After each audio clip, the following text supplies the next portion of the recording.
Assalamualaikum warahmatullahi wabarakatuh. Perkenalkan, saya Nur Fitri Eka Dewi dari kelas PSIK 7B, kelompok B1, NIM 17 10 20 10 81. Di sini saya membuat video untuk memenuhi evaluasi praktikum keperawatan gerontik. Pada video kali ini saya akan menjelaskan mengenai pengkajian kemampuan activity daily living atau ADL dan senam keseimbangan bagi lansia serta mempraktekannya. Untuk yang pertama, saya akan menjelaskan mengenai pengkajian kemampuan activity daily living atau ADL. Jadi, status fungsional merupakan komponen esensial pengkajian paripurna klien geriatrik. Sesungguhnya, pada usia lanjut bukan hanya usia harapan hidup yang penting, tetapi bagaimana usia lanjut dapat menjalani sisa kehidupannya dengan baik dan optimal.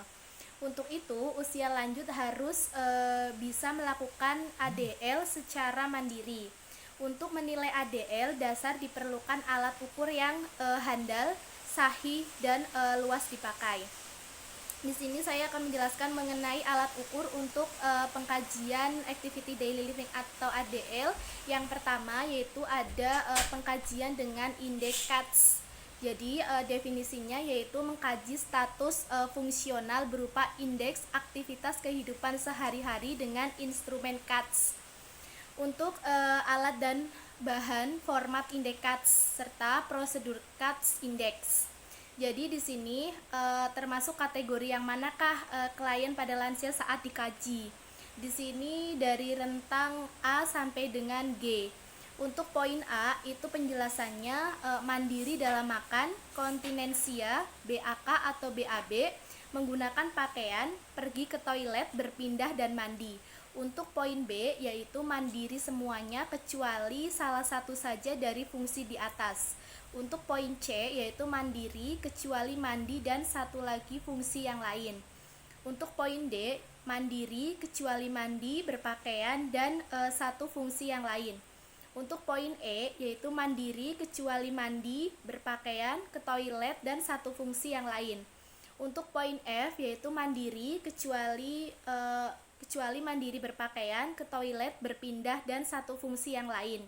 Dan yang terakhir yaitu untuk poin G itu ketergantungan untuk semua fungsi di atas. Untuk keterangannya yaitu mandiri. Di sini berarti tanpa pengawasan, pengarahan atau bantuan aktif dari orang lain. Seseorang yang menolak untuk melakukan fungsi dianggap tidak melakukan fungsi meskipun dia anggap mampu. Untuk yang kedua yaitu menggunakan alat ukur dengan pengkajian modifikasi Bartel Index. Untuk definisinya yaitu mengkaji status fungsional berupa indeks aktivitas kehidupan sehari-hari dengan instrumen Bartel. Untuk alat dan bahan dan format indeks Bartel akan saya jelaskan. Di sini terdiri dari 13 poin. Untuk yang pertama penjelasannya yaitu makan. Apabila lansia itu makan dengan bantuan, maka kita kasih skor 5. Dan jika lansia dapat melakukannya secara mandiri, kita kasih poin 10. Untuk keterangannya yaitu ada frekuensi, jumlah, dan jenis. Untuk poin yang kedua yaitu minum. Jika dilakukan dengan bantuan yaitu poinnya 5 dan mandiri yaitu poinnya 10. Untuk keterangannya yaitu ada frekuensi, jumlah, jenis. Untuk poin yang ketiga yaitu berpindah dari kursi roda ke tempat tidur sebaliknya. Jika lansia dapat melakukannya dengan bantuan, maka diberikan poin 5 sampai dengan 10 poin, dan jika bisa melakukan secara mandiri maka diberikan poin 15. Untuk poin yang keempat yaitu personal toilet atau cuci muka, menyisir rambut dan gosok gigi. Di sini jika pasien melakukan dengan bantuan maka diberikan poin 0 dan bisa melakukan mandiri diberikan poin 5. Untuk keterangannya yaitu frekuensi. Untuk poin yang kelima yaitu penjelasannya keluar masuk toilet, mencuci pakaian, menyeka tubuh dan menyiram. Jika dilakukan dengan bantuan maka diberikan poin 5 dan dilakukan secara mandiri maka diberikan poin 10. Untuk poin yang keenam yaitu mandi. Jika dilakukan dengan bantuan maka diberikan poin 5 dan jika dapat melakukannya secara mandiri itu diberikan poin 15. Untuk poin yang ketujuh yaitu jalan di permukaan datar. Jika lansia melakukan dengan bantuan itu diberikan poin 0 dan jika bisa melakukan secara mandiri itu diberikan poin 5. Untuk keterangannya itu frekuensi. Untuk poin yang ke-8 yaitu naik turun tangga. Jika lansia melakukan dengan bantuan maka diberikan poin 5 dan jika lansia dapat melakukan secara mandiri maka diberikan poin 10. Untuk poin yang ke-9 yaitu mengenakan pakaian. Jika lansia dengan bantuan yaitu diberikan poin 5 dan jika lansia dapat melakukannya secara mandiri maka diberikan poin 10. Yang ke-10 yaitu ada control ball atau BAB. Jadi ketika lansia ketika lansia tidak bisa melakukannya sendiri atau dengan bantuan, maka diberikan poin 5 dan jika lansia dapat melakukannya secara mandiri, maka diberikan poin 10. Untuk poin yang 11 yaitu control bladder atau BAK. Di sini jika dengan bantuan maka diberikan poin 5 dan jika melakukan secara mandiri diberikan poin 10. Untuk penjelasan mengenai poin 10 dan 11 yaitu frekuensi, konsistensi, serta yang poin 11 tadi yaitu frekuensi dan warna. Untuk poin yang 12 di sini yaitu ada olahraga atau latihan. Jika melakukan dengan bantuan maka diberikan poin 5 dan jika lansia bisa melakukannya secara mandiri maka diberikan poin 10. Untuk keterangannya yaitu ada frekuensi dan jenis. Dan yang terakhir yaitu ada poin 13 yaitu rekreasi atau pemanfaatan waktu luang. Jika lansia rekreasi atau pemanfaatan waktu luang itu dengan bantuan orang lain maka diberikan poin 5 dan jika dilakukan secara mandiri diberikan poin 10. Untuk keterangannya yaitu ada jenis dan frekuensi. Lalu jika kita sudah selesai dalam melakukan pengkajian kepada lansia menggunakan format indeks Bartel, kemudian kita hitung berapa jumlah poin yang didapatkan dari hasil pengkajian tadi. Ketika sudah, kita lihat untuk keterangannya, jika didapatkan poin 130 berarti termasuk dalam kategori mandiri. Untuk poin 65 sampai 125 yaitu ketergantungan sebagian. Untuk poin 60 ke bawah yaitu dengan kategori ketergantungan total. Nah, itu tadi untuk alat-alat pengkajian activity daily living atau ADL. Selanjutnya saya akan menjelaskan mengenai senam keseimbangan serta mempraktekannya. Baik, langsung saja saya akan menjelaskan mengenai alat dan bahan yang digunakan untuk latihan keseimbangan pada lansia. Di sini alat-alat yang dibutuhkan ada kursi dengan pegangan dan beban seberat 0,5 sampai 1 kg. Karena di sini saya tidak mempunyai barbel, jadi saya mengganti menggunakan botol minum yang diisi dengan air, yaitu kira-kira dengan berat 600 ml. Yaitu di sini saya menyediakan 2 buah botol minum. Tujuan dari latihan keseimbangan ini yaitu untuk meningkatkan keseimbangan dan kemandirian kepada lanjut usia. Untuk tahapannya yaitu dalam melakukannya yaitu ada 5 tahap. Yang pertama ada prainteraksi, yang kedua orientasi, yang ketiga tahap kerja, yang keempat tahap terminasi, yang kelima tahap dokumentasi. Untuk tahap prainteraksi di sini saya akan menjelaskan. Di sini saya perawat Fitri, saya sudah membaca riwayat pasien. Pasien atas nama Tuan A, usia 65 tahun, sekarang membutuhkan latihan keseimbangan. Adapun alat-alat yang dibutuhkan yaitu berupa kursi dengan pegangan dan beban seberat 0,5 sampai 1 kg. Saya sudah mempersiapkan diri, saya sudah mengeksplorasi pengetahuan dan ketakutan saya. Sekarang saya siap untuk bertemu dengan klien. Yang kedua yaitu ada tahap orientasi. Jadi di sini di dalam tahap orientasi ini saya memperkenalkan diri kepada klien. Yang kedua saya menanyakan biodata kepada klien, menjelaskan kontrak waktu serta tujuan yang akan dilakukan. Yang ketiga yaitu ada tahap kerja. Jadi di sini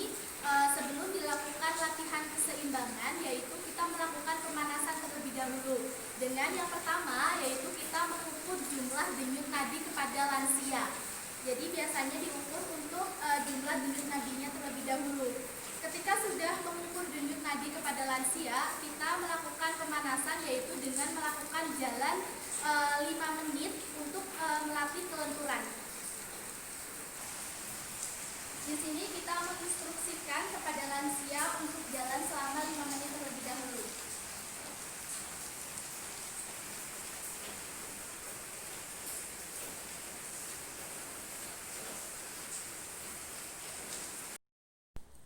Baik, langsung saja di sini ketika sudah melakukan pemanasan yaitu kita melakukan latihan keseimbangan, yaitu untuk gerakan yang pertama yaitu latihan kekuatan.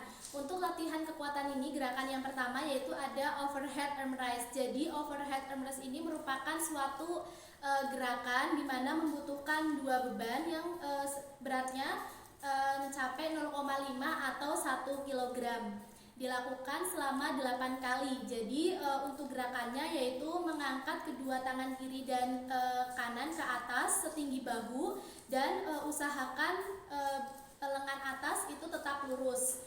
Dan jika lansia dapat melakukan 10 sampai 15 kali yaitu dalam 2 set, sebanyak 2 set, yaitu beban dapat ditingkatkan lagi.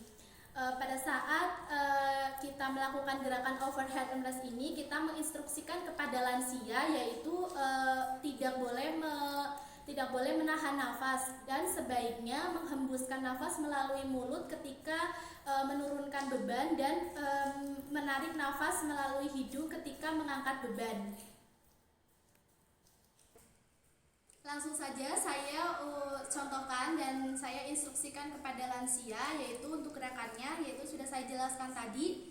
Jadi kita mengangkat kedua tangan kiri dan kanan setinggi bahu, yaitu usahakan lengan atas ini tetap lurus dan mengangkat beban, serta kita instruksikan juga kepada lansia jika pada saat mengangkat beban yaitu kita harus menarik nafas dan menghembuskan nafas ketika menurunkan beban. Gerakan ini dilakukan sebanyak 8 kali. Kita lakukan. Yang pertama yaitu tarik nafas. 1, hembuskan.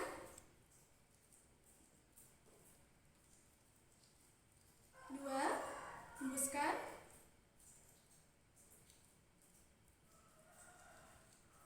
3, hembuskan.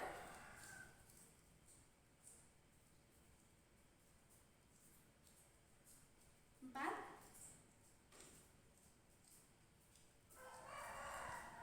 5,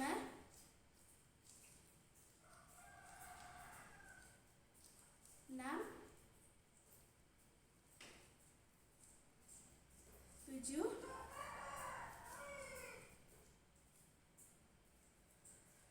8. Gerakan ini dapat dilakukan dengan berdiri atau duduk. Untuk gerakan yang kedua yaitu gerakan latihan tensi siku, yaitu merupakan suatu gerakan bangun dan duduk kembali di kursi dan dilakukan sebanyak 10 sampai 15 kali. Langsung saja akan saya contohkan serta instruksikan kepada klien mengenai gerakan latihan tensi siku ini. Jadi di sini dalam posisi duduk itu kita angkat atau bangun. 1, duduk kembali.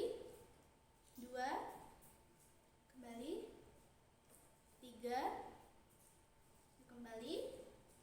4, duduk kembali. 5, duduk kembali. 6, duduk kembali. 7, duduk kembali. 8, duduk kembali. 9, duduk kembali. 10, duduk kembali. Lalu seterusnya sampai 15 kali. Untuk gerakan yang ketiga yaitu gerakan angkel atau big leg raise. Jadi di sini yaitu merupakan suatu gerakan berdiri di belakang kursi dengan mengangkat satu kaki lurus ke belakang, dilakukan secara bergantian. dengan tangan memegang punggung kursi. Kita langsung contohkan untuk gerakannya dan instruksikan kepada lansia, yaitu dengan hitungan 8. Angkat kaki kanan terlebih dahulu ke belakang, tangan memegang punggung kursi. 1, 2, 3, 4, 5, 6, 7, 8. Lalu bergantian. 1, 2, 3, 4, 5, 6, 7, 8. Seperti itu. Untuk gerakan yang keempat yaitu ada gerakan side leg raise. Ini untuk gerakan side leg raise ini hampir mirip dengan gerakan angkel atau maksud saya di sini gerakannya yaitu hampir mirip dengan gerakan back leg raise tadi yang sudah kita peragakan. Perbedaannya yaitu di gerakan side leg raise ini yaitu kita hanya mengangkat salah satu kaki ke samping kiri atau ke samping kanan, lalu tangan yaitu memegang punggung kursi, yaitu hitungannya 1 sampai 8. 1, 2, 3, 4, 5, 6, 7, 8. Lalu gantian untuk kiri. 1, 2, 3, 4, 5, 6, 7, 8. Untuk gerakan yang selanjutnya yaitu ada gerakan yang kelima yaitu gerakan kneck roll. Jadi di sini yaitu masih berdiri di belakang kursi. Lalu untuk gerakannya yaitu mengangkat salah satu kaki atau menekuk salah satu kaki ke belakang. Ini dilakukan secara bergantian dengan hitungan 8.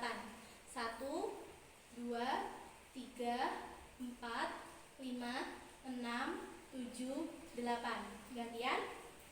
1, 2, 3, 4, 5, 6, 7, 8. Selanjutnya yaitu kita masuk untuk latihan keseimbangan. Jadi gerakan yang pertama yaitu berdiri dengan salah satu kaki dengan berpegangan pada kursi dan dilakukan sebanyak 10 detik. Kita langsung saja untuk gerakannya, yaitu berdiri di salah satu kaki, lalu mengangkat, hitung selama 10 detik. 1, 2, 3, 4, 5, 6, 7, 8. Bergantian. 1, 2, 3, 4, 5, 6, 7, 8, 9, 10. Untuk gerakan yang kedua yaitu berjalan dengan tumit menyentuh ujung jari yang lain dan kedua tangan dibentangkan ke kiri dan ke kanan, dilakukan sebanyak 20 langkah. Jadi akan saya contohkan untuk gerakan dan instruksikan kepada klien, yaitu berjalan dengan tumit menyentuh ujung jari yang lain, lalu kedua tangan dibentangkan ke samping kiri dan samping kanan selama 20 langkah. 1, 2, 3, seterusnya sampai 20 langkah. Untuk gerakan yang ketiga yaitu dengan jalan seimbang dengan paha diangkat setinggi pinggang, lalu kedua tangan dibentangkan. Dilakukan sebanyak 8 kali. 1, 2, 3, dan seterusnya. Baik, selanjutnya kita masuk pada gerakan fleksibilitas dan keseimbangan. Untuk gerakan yang pertama yaitu kita menggunakan handuk. Jadi di sini kita membentangkan handuk secara vertikal di belakang punggung dengan tangan kanan memegang handuk atas dan tangan kiri memegang handuk bawah. Gerakan ini dilakukan sebanyak 3-5 kali. Saya contohkan untuk gerakannya. Jadi seperti ini. Tangan kiri, kita langsung mulai saja. 1, 2, 3, 4, 5.